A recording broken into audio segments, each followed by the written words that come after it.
After infection with coronavirus, we know that about 85% of people have a short-term infection, relatively mild, and after a week or so go back to normality or relative normality. We know that 15% go on to become more ill and will require hospitalization. What is it that determines whether you're going to be in that 85% group or the 15% group? Now, we know that there are risk factors including obesity, age, smoking, and comorbidities, but I'm not going to talk about that for the moment because I think that there's another factor which has been overlooked and which may be more important. And here the time course is important. After infection, there is a period of up to 7 or 9 days during which there will be a viremia, that is, the virus is detectable in blood, in the back of the throat and certain other tissues, and during that phase you might have a sore throat, headaches, mild fever, a few aches and pains. And the fork in the road at this later period, at 7 to 9 days, the ones who go downhill move towards a viral pneumonia, which then becomes a mixed viral, bacterial, and finally fungal pneumonia.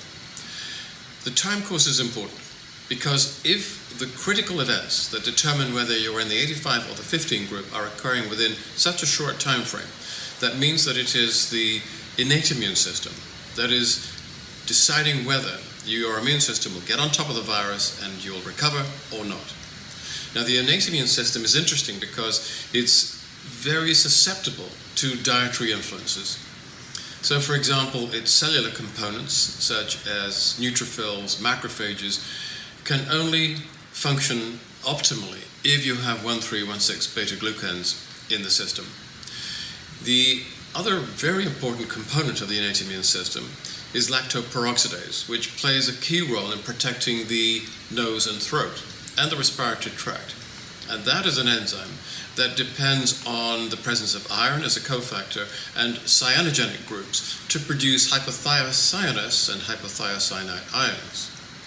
Now, we know that the coronavirus is vulnerable to hydrogen peroxide and to hypothiocyanous and hypocyanate ions. Both of these compounds damage the structure of the virus and prevent it from re-entering a cell and multiplying. Now, the innate immune cells produce hydrogen peroxide, and for that you need the 1,3,1,6 beta-glucans. The enzyme lactoperoxidase produces the hypothiocyanous and hypothiocyanate ions, and for that you need the iron, you need the cyanogens. And we've included all of these in one single nutritional package, which is Extend.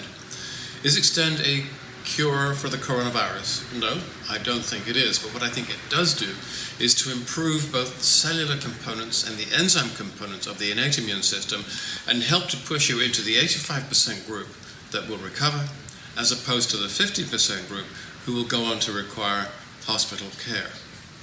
Now, if by using this formulation we can push you into that 85% group, if by giving this to enough people we can increase the split from 85-15 to 90-10, we can cut the numbers of people who need hospitalization by a third. That would be an enormous boon.